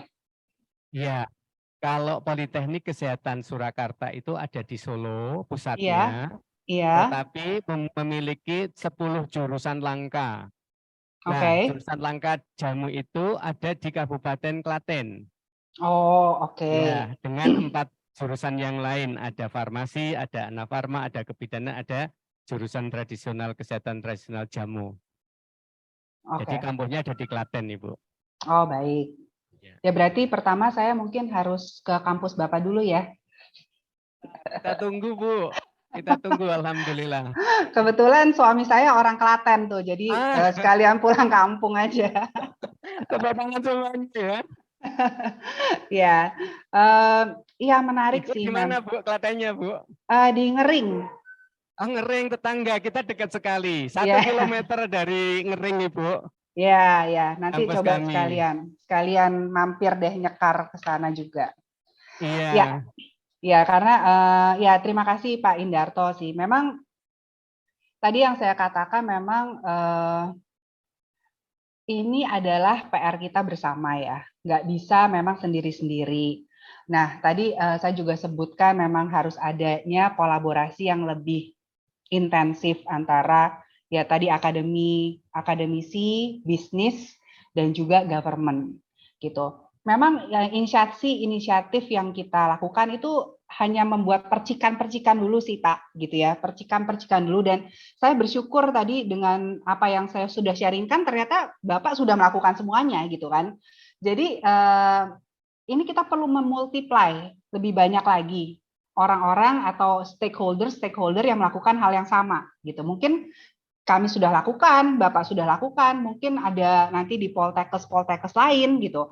Kita bisa aja sih sebenarnya untuk membuat kita membuat kompetisi ya gitu, bisa membuat kompetisi yang berhubungan tentang inovasi entah produk jamu atau aktivitas-aktivitas yang berhubungan dengan jamu gitu. Nanti bisa aja sih coba saya carikan jalan ya Pak. Saya carikan jalan gitu, bisa kemana gitu nantinya. Tapi ya untuk bisa meneruskan atau membangun ini ya kita perlu tadi bekerja sama dan berkolaborasi. Jadi pertama saya mau ke tempat Bapak dulu. Saya pengen tahu juga apa yang bisa kita kerjasamakan. Pada waktu di Solo memang saya sudah pernah mengungkapkan juga, karena kan saya sangat kagum dan salut ya bahwa ada khusus jurusan jamu gitu yang benar-benar Poltekkes yang mendedikasikan khusus untuk jamu gitu. Dan salah satunya yang kemarin waktu saya di Solo saya amazed, maksudnya saya sangat tercengang lah ya gitu karena ada satu tempat yang memang didedikasikan. Nah, jadi mungkin apa yang bisa kita lakukan nanti kita bisa duduk bareng mungkin dengan Ibu Indah juga gitu ya. Kita bisa kolaborasikan apakah dengan melalui kompetisi ataukah nanti bentuknya lain, kolaborasi yang bisa kita pikirkan bersama. Dan memang kedua, untuk mendongkrak jamu ataupun apapun lah, itu sebenarnya ada juga yang kalau saya rasakan secara pribadi ya, kalau memang dari kita sendiri sebagai orang Indonesia itu kita punya banyak PR ke dalam sebenarnya. Bagaimana kita itu bisa mempunyai kebanggaan atas kita sebagai orang Indonesia. Saya nggak tahu apakah itu generation trauma, karena memang pasti ada dampaknya dari kolonialisme selama 3,5 abad, sehingga apapun itu kita juga banyak mengalami yang namanya inferiority, gitu ya. Selalu menganggap bahwa budaya lain atau apapun yang dari luar itu adalah lebih baik daripada budaya kita sendiri. Itu saya rasakan juga dengan anak-anak saya spa terapis. Karena mereka dibilang, oh ya spa terapis, tapi orang memanggil mereka tukang pijet, gitu ya. Mungkin kita jamu, nanti orang bilang, oh lulusan, oh tukang jamu, gitu ya. Jadi bagaimana kita memvalue diri kita sendiri itu penting. Mindset kita itu penting. Bahwa saya ini berpendidikan, saya punya skill, saya punya knowledge, saya punya attitude yang profesional terhadap profesi saya itu penting.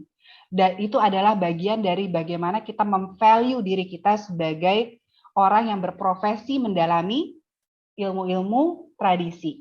Apakah itu jamu, apakah itu pijat tradisional, apakah itu meditasi. Meditasi nanti dibilangnya apa? Bertapa gitu, pertapa gitu kan, lain lagi kan gitu. Jadi sebenarnya label-label dari social norma inilah yang kadang-kadang melimit kita, mengerdilkan kita dengan apa yang kita punya semangat di dalam hati ini, sanubari ini untuk membesarkan, untuk melestarikan, itu dikerdilkan dengan apa kata label orang lain. Nah ini perlu diri kita sendiri sih yang punya kesadaran gitu loh. Kebanggaan itu, jamu itu hanya punya Indonesia kok. Nggak ada yang bisa klaim jamu itu punya orang lain. Ya mungkin nanti negara tetangga bisa klaim. Gitu, karena mereka sangat mengagumi ya, kalau negara tetangga tuh sangat mengagumi jamu kita sebenarnya. Nah, kadang-kadang orang Indonesia itu selalu, ya kita berbicara tentang kita, ya punya itu minder atau inferioritas terhadap orang lain atau limiting beliefs.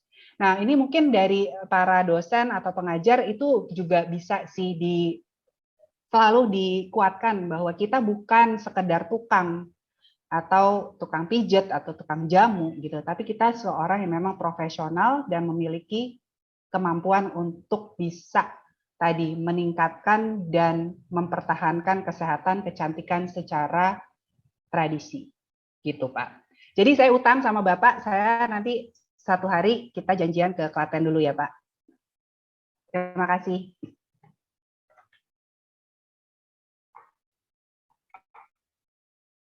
Oke, baik. Kita lanjut ya. Dari room Zoom ada Umu Zaki. Umu Zaki mungkin bisa on cam dulu.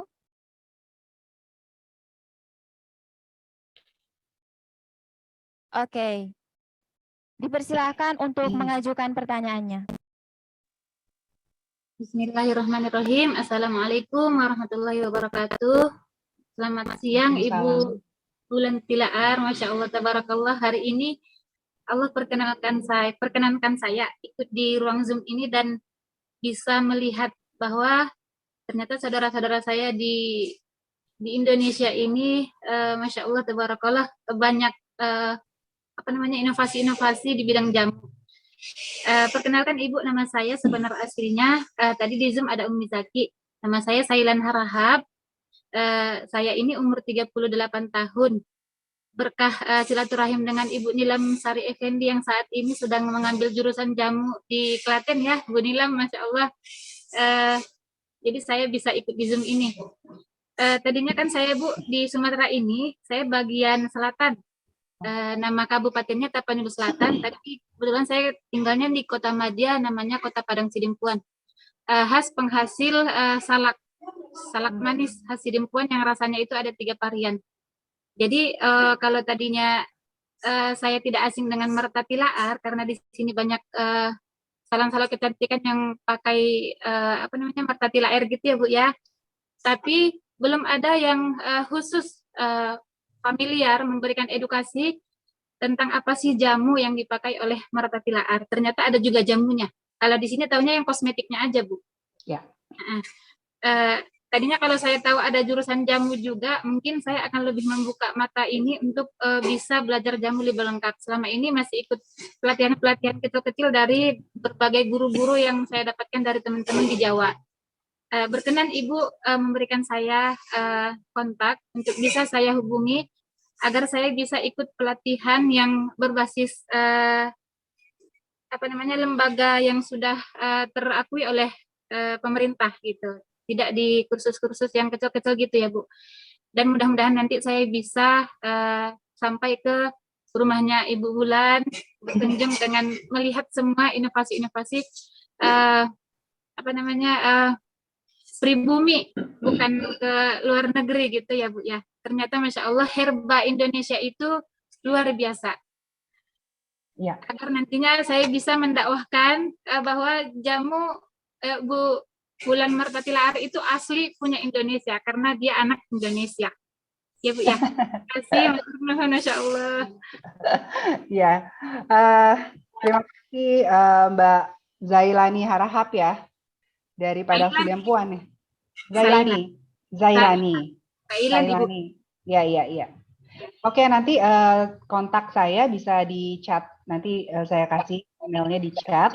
Nanti bisa kita bersilaturahmi. Tapi ya benar Bu, nanti kalau ada kesempatan bisa mampir kalau Ibu ke Jawa ya. Mungkin bertemu dengan teman Ibu Nilam Sari Effendi yang dari tadi pagi saya udah ngelihat on camera terus ya. Semangat ya Bu Nilam ya untuk terus belajar. Memang tadi menarik kata-kata bahwa jamu itu dari Indonesia. Mungkin saya bisa share sedikit tentang mengapa Marta Tilaar itu yang Ibu sudah mungkin lebih dikenal dari kosmetik, tapi ternyata juga kita sangat concern terhadap jamu melalui pelatihan di Kampung Jamu Organik. Kemudian ada beberapa produk jamu atau produk kosmetik yang berbasis herbal. Itu merupakan suatu komitmen kita. Karena berdasarkan dari pengalaman pribadi ibu saya. Jadi ini jadi cerita tapi nggak apa-apa karena it's a true story. Jadi memang kalau boleh dibilang memang saya itu bayi jamu ya atau jamu baby gitu ya. Jadi ibu saya sendiri menantikan keturunan selama 16 tahun. Beliau itu tidak bisa memiliki anak selepas dari pernikahan gitu, langsung nggak bisa. Jadi menunggu 16 tahun. Nah di situ melalui perjalanan panjang untuk tadi menginginkan keturunan. Nah dari ke dokter di mana baik di luar negeri maupun di dalam negeri akhirnya sudah divonis bahwa tidak bisa memiliki keturunan. Nah, kebetulan eyang beliau adalah ahli jamu, jadi suka minum jamu dan meramu jamu.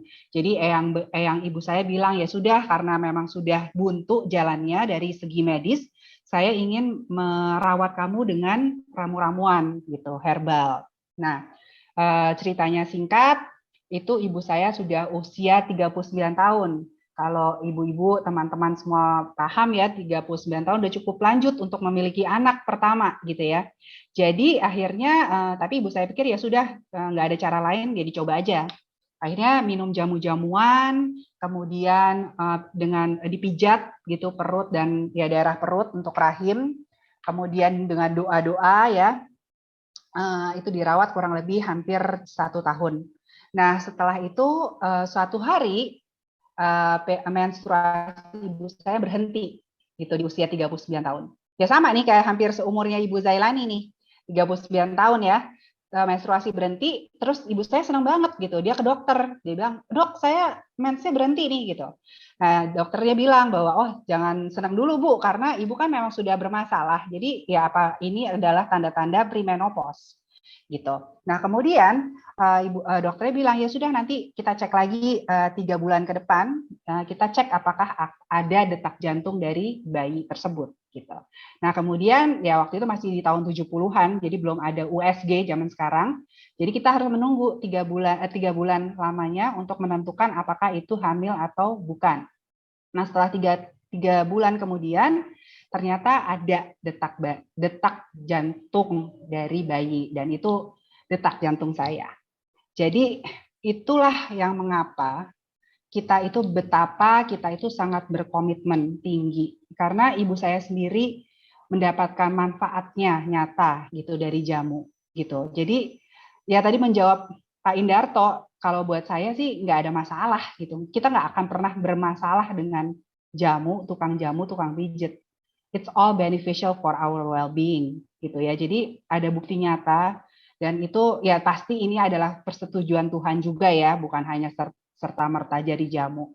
Tapi the power of jamu, the power of touch, human touch gitu, dengan teknik pijat yang dilakukan oleh eyang ibu saya, dengan doa, itu dengan izin, semuanya itu akan menjadi manifestasi dari segala usaha-usaha kita. Gitu. Jadi maka dari itu jamu adalah sesuatu yang sangat spesial buat kita, dan bagaimana kita benar-benar serius mengembangkannya dan berkolaborasi untuk saling membantu orang-orang lain untuk mendapatkan manfaat yang begitu banyak dari jamu. Gitu. Dan jamu yang dipakai itu juga dijual sih sekarang, namanya jamu Wulandari, dan sudah cukup banyak membantu pasangan-pasangan yang sulit mempunyai keturunan untuk akhirnya bisa juga mendapatkan keturunan gitu. So it's giving back apa yang kita dapatkan dari Yang Maha Kuasa, dari alam, kita bagikan lagi kepada orang lain supaya bisa bermanfaat bagi orang banyak. Gitu Bu Zailani sharingnya tentang bahwa jamu itu memang sesuatu yang baik. Jangan lupa dikirim kontaknya ya, Bu. Ya, nanti saya tulis di box email saya. Syukran Ibu, makasih. Terima kasih.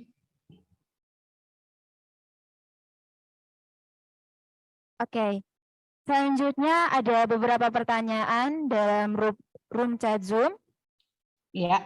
Dari Pak Kwi Wonosobo, bertanya, adakah kelas Spah Marta Tilaar? Ada sih, masih berpusat di Jakarta sih. Cuman kalau memang berminat nanti bisa email saya aja. Kalau memang banyak peminatnya, kita bisa mengadakan online kelas juga. Gitu. Okay. Oh iya, sudah ada ya email saya ya di situ ya, di chat box wulantilaar.business@gmail.com. Jadi boleh teman-teman email ke situ kalau ada mau kelas atau ada yang lain. Oke, baik. Tidak terasa waktu sudah menunjukkan bahwa sesi pertama ini telah selesai. Baiklah, terima kasih kepada Ibu Wulan Tilaar BFE, MSc, Diplom, Sidesko, atas ilmu yang luar biasa yang telah diberikan kepada kami, dan sharing serta diskusi, dan terima kasih kepada teman-teman yang berperan dalam kuliah umum hari ini.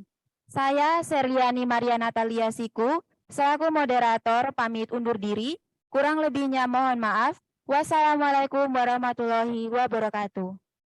Waalaikumsalam, terima kasih semuanya. Waalaikumsalam warahmatullahi wabarakatuh. Terima kasih. Terima kasih Bu Wulan. Terima kasih. Ditunggu ya ke rumah Marta Tilari Gombong, kan dekat sama Solo. Terima kasih. Buka Solo Bu Wulan. Ya. Terima kasih.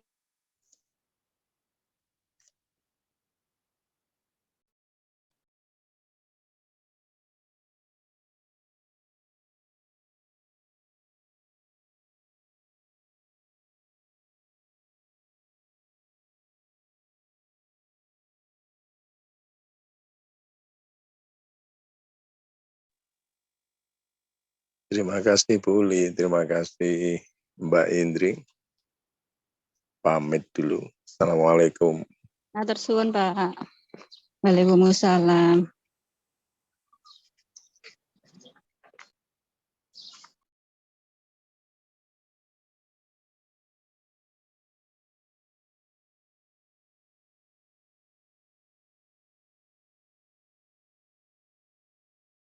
Acara selanjutnya yakni pemberian tanda terima kasih secara simbolis dari jurusan Jamu Poltekkes Kemenkes Surakarta kepada Ibu Wulan Tilaar.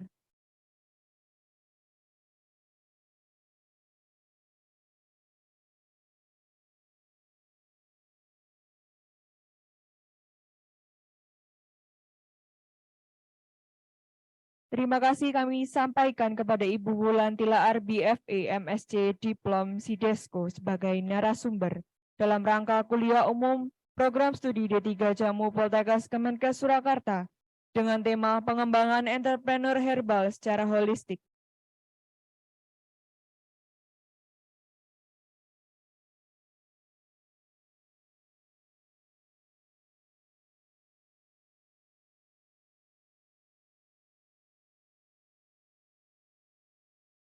Terima kasih kami ucapkan sekali lagi kepada Ibu Wulan Tilaar BFA MSc Diplom Sidesko atas pemaparan yang luar biasa pada materi yang pertama. Kita boleh berikan aplaus yang meriah untuk Ibu Wulan Tilaar.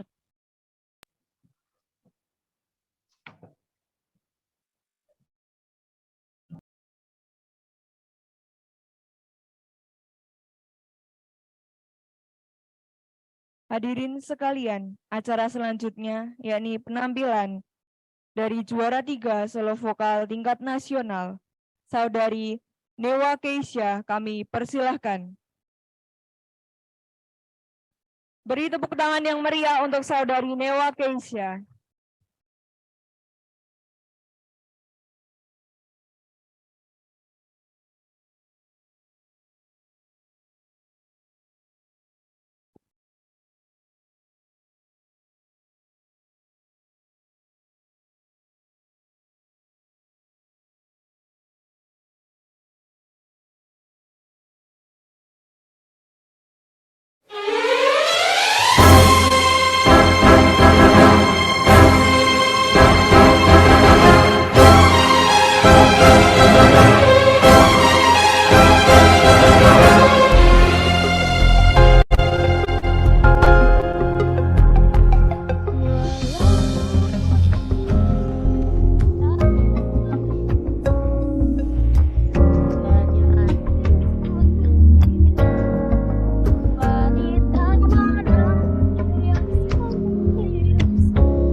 Gua bunyi lampu.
Seperti acara selanjutnya yaitu pemaparan dan diskusi materi kedua dengan tema Entrepreneurship Digital Marketing bersama Bapak Apoteker Arya Gayulianto S1, Awanan Sendiri Jawa Nispa. Kami persilakan kepada Saudari Valentin Aditya Diki Febriana sebagai moderator untuk memimpin jalannya sesi pada jam 4.